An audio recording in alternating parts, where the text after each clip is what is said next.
Welcome to the Human Capital Innovations Podcast, your go-to source for personal, professional, and organizational growth and development. We hope you tune in often for all things people management, organizational development and change, organizational leadership, and social impact related. Maximize your personal and organizational potential with Human Capital Innovations Podcast.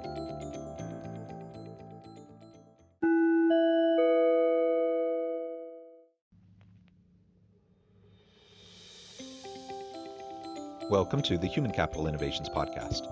In this HCI podcast episode, I talk with Alex Bruckman about how we can create a sustainable and truly purpose-driven, successful business.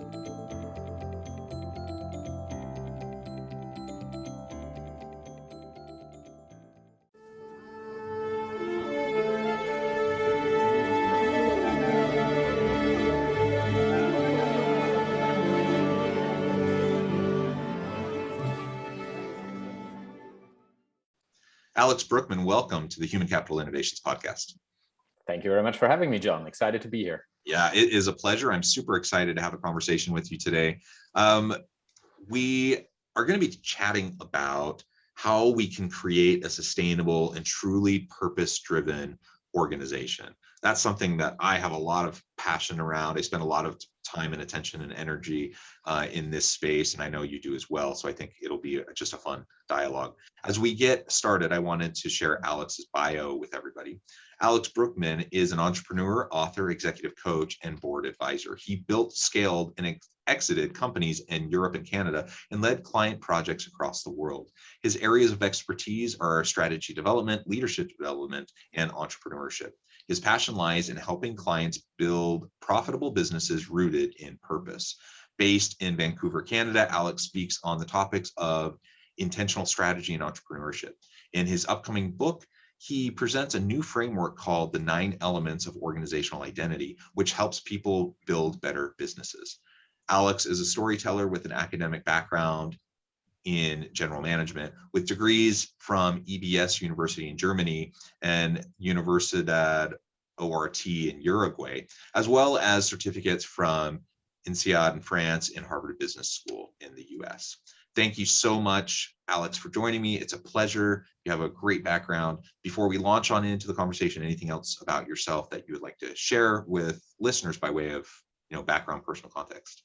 I think the most important thing about me is that I have a 19-month-old son right now, which is totally dominating my life. And I never really thought about it that way. But honestly, when he entered this world, things completely changed in the way that I looked at businesses and I looked at my own business. So when I talk about purpose-driven businesses and building more freedom and a more fulfilling business, it's actually something that I've been going through the past 18 months myself, which is really interesting because it totally coincides with the COVID-19 pandemic. Time-wise, it's exactly the same framework, but it wasn't triggered by the pandemic. It was triggered by my son. Yeah. I mean, children definitely bring things into focus, don't they? They help us prioritize and figure out what matters to us and why, finding our why. That's really what purpose, a purpose-driven career, or what a purpose-driven organization is all about. And so all I can say to that is amen. I feel much the same way about my children and the direction that I've felt in life just because of the work that I do at home with kids. And with 6 kids, you certainly know way better than I do what that means. Well, it's people. Most people think I'm crazy for having 6 children, but I joke. My wife and I are both from large families, and in comparison to our generation, I come from a family of 8 kids. My wife came from a family of 11 kids, so we're slackers in comparison. You're downsizing already. So people think we're nuts for 6, but I'm like, you got to remember from which we came. In comparison, we're keeping it small, So yeah, well, wonderful. So let's launch on in, and let's start with this kind of framing around balancing purpose and profit, doing well while also doing good. I think many organizations exist to add value in the marketplace. They exist to make a profit. But it's not like we have to choose either profit or purpose. Either we have a strong bottom line, or we invest in our people, for example. Like, these are false dichotomies. It doesn't have to be either or. So how do we go about balancing that, though, so that we can still bring value to the marketplace? We can still be an incredible organization with amazing, loyal customers, but also focus on meaning, purpose, fulfillment. I think what we need to understand to answer this question is where the economy is going, where the markets are going, where capital markets are going, and how the paradigm of shareholder value, like this 70s, 80s paradigm, where it has been going over the last years. And we clearly see that no matter how big your organization is, if you are purely focused on delivering value to your shareholders, you are up for trouble. And this is not something that has some weird green or left-wing connotation to it. It simply means, if we take a look at the probably least socialist entity on this planet, Wall Street, if we take a look at what's happening there, and also take a look at the stock markets and at how people, large corporate investors, where they allocate their funds and money, they choose companies that have overcome the shareholder value thinking and have developed into a stakeholder conscious capitalism direction. They prioritize investing in those over purely shareholder oriented companies. Why is that? Because they realize that they do better. It's as simple as that. So they don't do it out of altruistic motives. They see that those companies just have higher returns on investment. They do better financially. Yeah, well, and that is really an important point. So when we make the business case for purpose-driven organizations, the research is clear. Like, in the aggregate, they do better. And so the bottom line is stronger when we have purpose-driven people, purpose-driven teams, purpose-driven organizations. Like you say, I wish there was, when we look at the human case, I wish there was a little bit more of an altruistic motive. And I look at just like treat people like human beings and the innate value of the individual. Like, all of that is well and good, but the reality is, in the economy, profit is king. And so but the bottom line is, again, it's not like an either or. And so we can do both. And in fact, the one drives the other. When we have purpose-driven work, it drives better stuff. It drives more innovation. It drives higher customer loyalty, commitment, and retention. It just makes sense. And so you're right. I think even those who are really, like, in their day-to-day, everything that they do in their job is all about market value and trying to figure out where to invest, their money is going in the places that are more purpose-driven. And so let's not forget that. And we don't have to feel like we're just sacrificing or being like focusing on the warm fuzzy stuff, quote unquote, to the detriment of the numbers, the hard metrics of the organization. What we really need to focus on is a topic called ESG, environmental, social, and corporate governance. Those terms have become, for me personally, when I take a look around, this has become the hottest shit out there. ESG is the thing. If you are now like at the end of your corporate career, at the end of your university career, or thinking about changing your career, or just entering in a new area of your life and be like, what do I want to do with my life? I strongly recommend you take a look at that. First of all, it's a lot of fun because it touches some of the most important elements of our lives today, meaning climate protection, to save this planet from going down the drain and destroying the fundament of our lives. The second one, the S in ESG, it's about your social responsibility. How do you treat people? How do you treat the people in your supply chain, up and down the supply chain? How do you treat your customers, your clients, and even as important as anything else, how do you treat your own employees? And if you take a look at those questions, there are so many companies out there that urgently search and look for people who know about this space, who understand ESG. There is just not enough supply, and it's just exploding right now. So it's an exciting career opportunity. That's what I'm saying. Talking about ESG, when I take a look at it, I see a huge difference between how North America is talking about ESG and how, for example, Europe is talking about ESG. In North America, those topics reflect, so ESG reflect an organization's collective focus on environmental, social, and corporate governance topics. And it's kind of, in the end, a score or a percentage, or however you want to call it, that those companies report to capital markets, to investors. So it's still kind of a risk reduction element, if you know what I mean, rather than an element that they market in a way so that people see how they are contributing to the good of this world.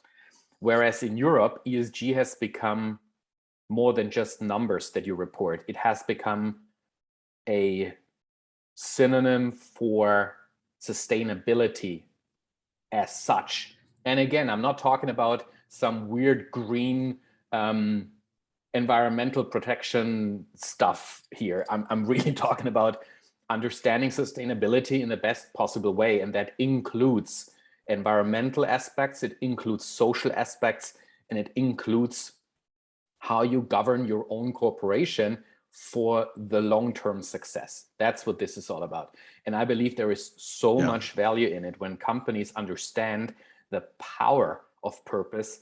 And I mean, I don't think we have to make a case for that. People that have still not understood that purpose-driven companies make more money, they kind of were asleep over the past 10 years, I guess. I think so. It still persists. There's still plenty of them. Oh, yeah. And it blows my mind anytime I hear someone who just seems so obtuse and just like, John, honestly, those are the dinosaurs, and we know what happens to dinosaurs. They will just die out over time. Yeah. So you're absolutely right. And the way this has been framed has changed over time. You know, corporate social responsibility, triple bottom line, stakeholder value, ESG, all of these are great concepts and principles. Ultimately, it just fundamentally comes back to shifting the way we frame our organization and the value proposition of our organization, and to recognize that we owe it to ourselves, to our people, to our customers, to the planet, to everyone, to all stakeholders. We owe it to them to drive positive outcomes for all stakeholders. And so that comes back to, I guess, maybe the core question. We've talked about like the why behind this. We've talked a little bit about the ins and outs of what it means. How do we do this? How do we create a truly purpose-driven and successful organization? It's a hard question. Depending on the size of your organization, I would say it's sometimes easier if you're a small company. It's sometimes more difficult if you're a larger organization. Let's start with talking about smaller organizations. And I'm not talking about a solopreneur. I'm really talking about a company that is kind of small to mid-size, has, 500 employees, something like that. It's still fairly simple because it's manageable. You know every single individual in this organization. Everyone knows each other. You know how to address the people. You know them personally. And purpose is something truly personal. So when we talk about purpose, we need to first understand, what does this term mean? What is purpose? And I define it as, purpose is understanding what you as an organization have to address a unique issue out there in the world. What is it that puts you in the perfect spot to address that issue? And this can be something completely different than your business as such.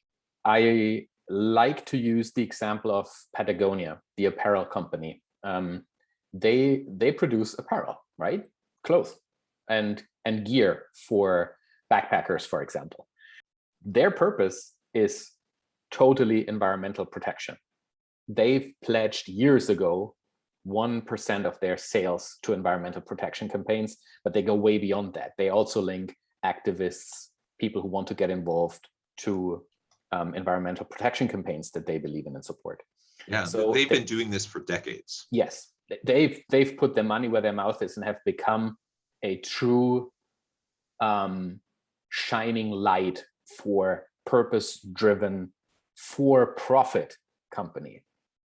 Now, coming back to a smaller company example, we first need to understand what the issue out there is in the world that we'd like to address. Then we need to be clear on why we want to do this, and that people in our organization need to understand that. So we need to help them understand it. And it's not that this becomes their purpose. We need to distinguish between corporate purpose and individual purpose.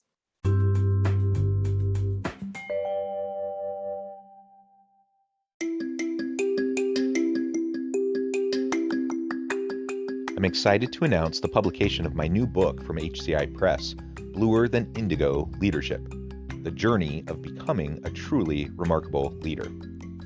Early in my adult life, I learned about an Asian proverb that translates as bluer than indigo. If you think about the color indigo, it is a brilliant, deep, and vibrant blue, what some would call the bluest of blues. To have something that is bluer than indigo is rare and truly remarkable. Contrary to popular myth, there is no one-size-fits-all or cookie-cutter approach to effective leadership. There's no silver bullet, no secret sauce, no go-to model that will solve all of our problems.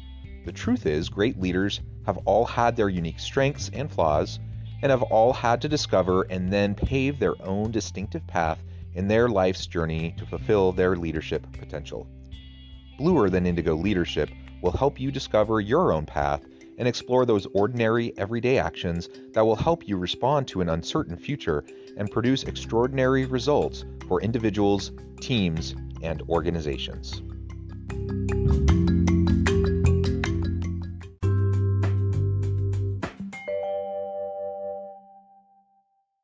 The magic happens when people understand corporate purpose and see how it aligns to their individual purpose. So, taking this example of environmental protection, it's something that I'm truly passionate about myself.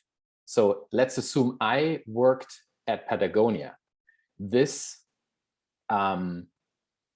purpose, this corporate purpose, would probably have attracted me to work for them in the first place because it resonates so much with my own purpose. But this is a purpose that has been around for a long time. So they can use it to attract the right talent, for example. If you're a smaller company again, and you are just about to understand and discover your purpose, it needs to be a true dialogue between the company leaders and between management and between everyone else in the organization. And it's not something that needs to be overly complicated or takes a lot of time. It just needs some candid conversations around what do we want to do with the power that we have in this marketplace. Do we want to use it for good, or do we just want to use it to make money? We still will make money, but while doing well, we should also strive to do good.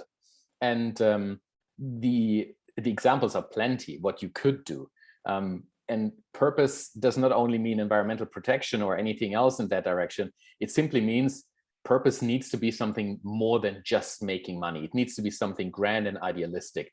And if your purpose is to support kids in the community where you live, then this could be your purpose. And you could sponsor youth sports teams or God knows what.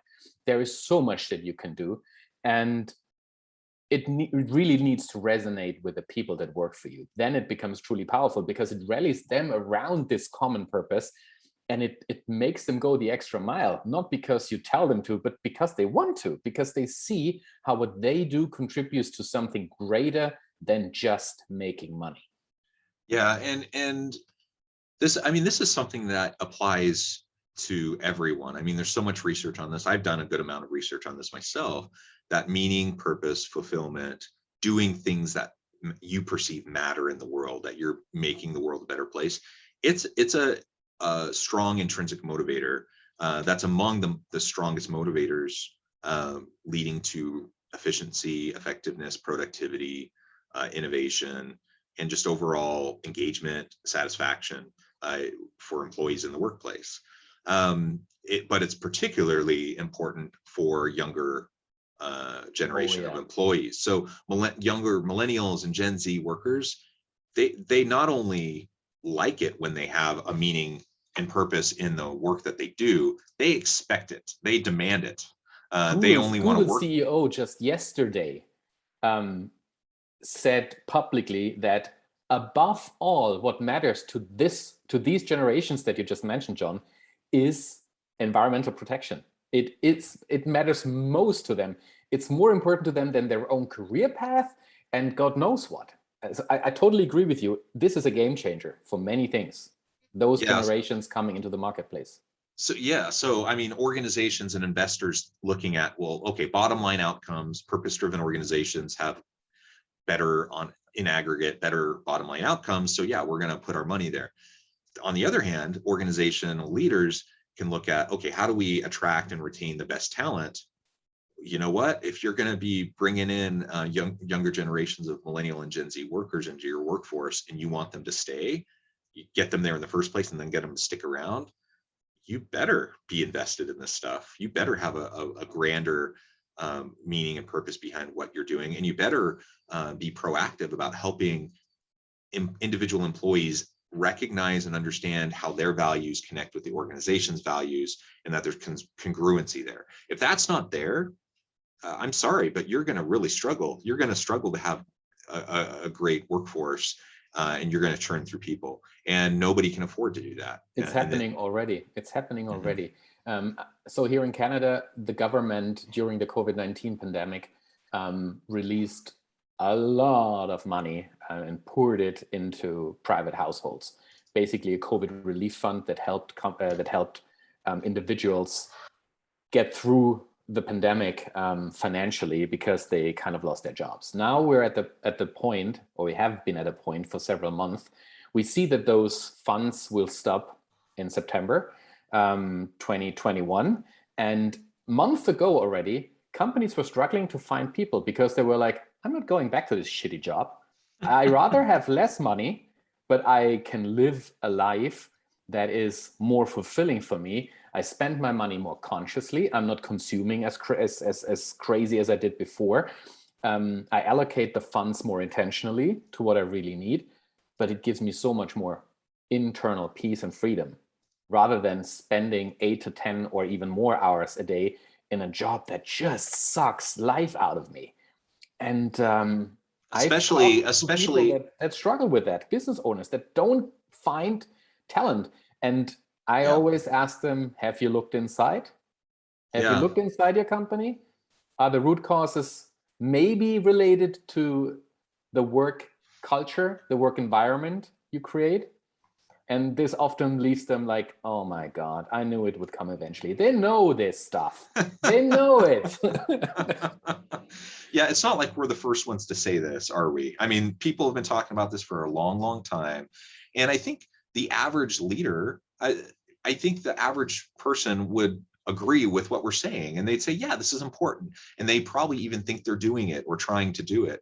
But the reality is, where the rubber meets the road, employees aren't experiencing it, right? They're not seeing it. And so good intentions don't actually matter if it doesn't produce, good policies, practices, procedures, behaviors within the organization and a positive, healthy, psychologically safe, engaging culture. Something really, really important, John. How do you translate purpose into your organization? How do you make it happen? How can people sense it, feel it, see it? Are you willing to put your money where your mouth is? Are you willing to walk away from clients that are not in line with your purpose, that consciously do things in a bad way, even if you confronted them? This is something that people need to see. You need to put your money where your mouth is, and you need to be ready to be punished for what you stand for. And if people see that this is not the case, your purpose is not worth the piece of paper that it's written on. Yeah, absolutely. And so let's focus in on truly, like, not just for banners, not just for like on the website. What are our values? What's our main vision, mission, purpose? And how do we connect that to what our people do each and every day? How do we communicate that to our people? And how do we demonstrate our values through what we do consistently every day in the organization? And how do we hold each other accountable for living up to these values? And it has to go from the top all the way down.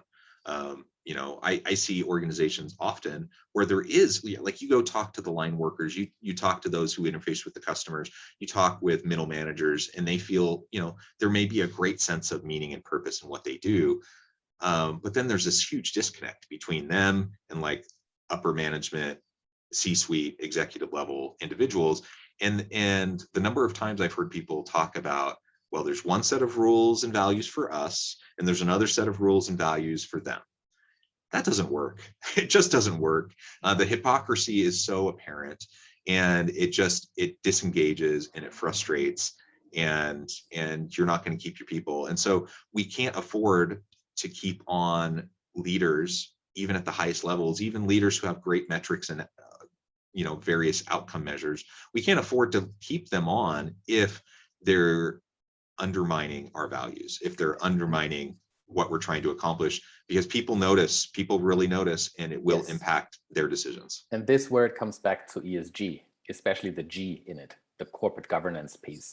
So what you described is the reality in many smaller companies, owner-led companies, where, let's say, the C-suite has kind of lost connection to reality and live in their own bubble and feel like they can do whatever they want. Very often in owner-driven companies, this is not the case. This is also where we see exactly the opposite. But it's those companies that are small enough to not have a board of directors that helps them stay on track, where you would find those cultural issues. And this is a cultural issue. If people are not living up to the same values, if there's one set of rules and values for one particular population in the organization and another one for another group, that's a true cultural issue. And boards of directors more and more understand their role in steering organizations into the right direction so that they address those cultural issues, because they realized that they have direct impact on the bottom line. They have impact on morale, they have impact on the bottom line. So it's boards of directors who increasingly embrace their responsibility in nudging CEOs and C-suite in general into the direction that they need to focus on this jelly topic of corporate culture. This is often a topic that corporate leaders just don't touch. It's mushy, it's hard to measure, it's not in line with what they think their goals are, meaning pushing the next quarter, and the next quarter. But there are more and more people that lead in a more conscious way, also in C-suite, that understand that their job is first and foremost to establish a culture where success becomes possible. So they are enablers, they are architects rather than just doers. So when you have this kind of conscious leader in an organization that has the backing of the board of directors to address those corporate culture topics in a strategic way, this is where the magic happens. We have then a company that is clear on where they want to go strategically. What are our 3 to 5 year strategic plans? How should our company look like? And what does it need in order to get there? Invariably, there is an element of corporate governance in there that helps us address corporate culture from a perspective where we need to ask ourselves, how does this culture that we have today help us achieve our strategic goals. And if we see that it does not really help us, but rather hinder, then we need to address this topic. And this is not something that HR should take care of. This is a mushy people topic. Let's HR. No, it's not. This is something that is truly, and it's at the core of what a CEO needs to do, a corporate leader needs to do, a company owner needs to own. Because in the end, it is the environment, it's the soil on which you sow your strategy. And if the soil is poisoned, the best strategy can't grow and grow fruit. And your harvest will not work. It's just as simple as that. Yeah, well said, Alex. Well, Alex, I note the time. I really appreciate your generosity and the time you spent with me and my listeners today, but I want to be respectful of your time and allow you to get on with your busy day. But before we close today, I wanted to give you a chance to share with listeners how they can get connected with you, find out more about your work, your team, and then give us the final word on the topic for today. The best way to reach out is via my website, alexthestrategist.com. And it's really not a sales website, so don't worry. You will find tons of free resources there, checklists, free toolkits, a whole library of articles that I write. I'm really in it to help you guys get your head around the topic of purpose-driven strategy and understand it from a perspective that it helps you grow your business, that it helps you make more informed decisions. So enjoy the free resources and run with it, apply them to your own world. I think there is no alternative to embracing ESG, to embracing purpose-driven businesses, doing well while doing good. Because in the end, we are only here for a certain period of time. We hand over this planet to our kids, we hand over a society to our kids. And if we're not conscious about it, we just run it into the ground. So if you really think beyond your own wallet, if you really want to make an impact, start with working and leading more consciously and from a purpose-driven perspective. I think this is the most and the best thing that we can do in order to hand over a better planet.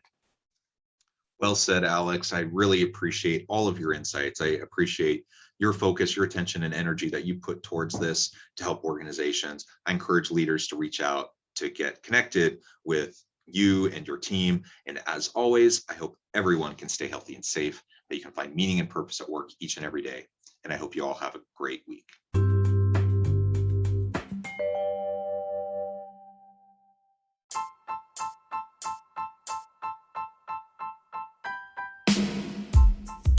The alchemy of truly remarkable leadership.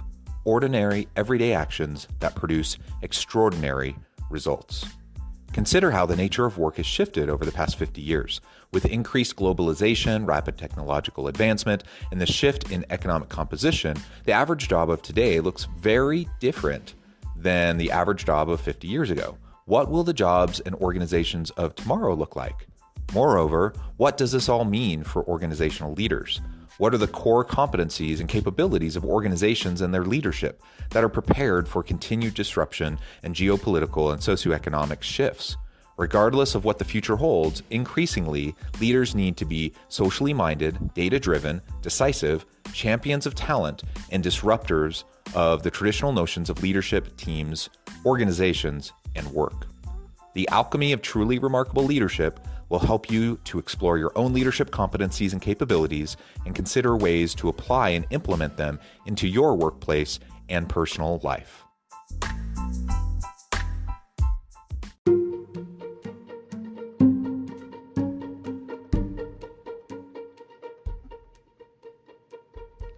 Check out Human Capital Innovations magazine, Human Capital Leadership.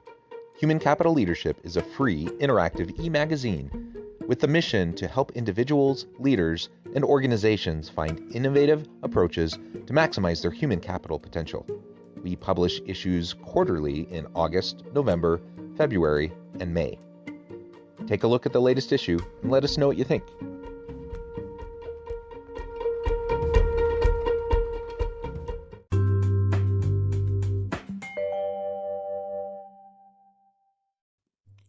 Thanks again for joining us for this episode of the Human Capital Innovations Podcast. I hope you stay healthy and safe and that you have a great week.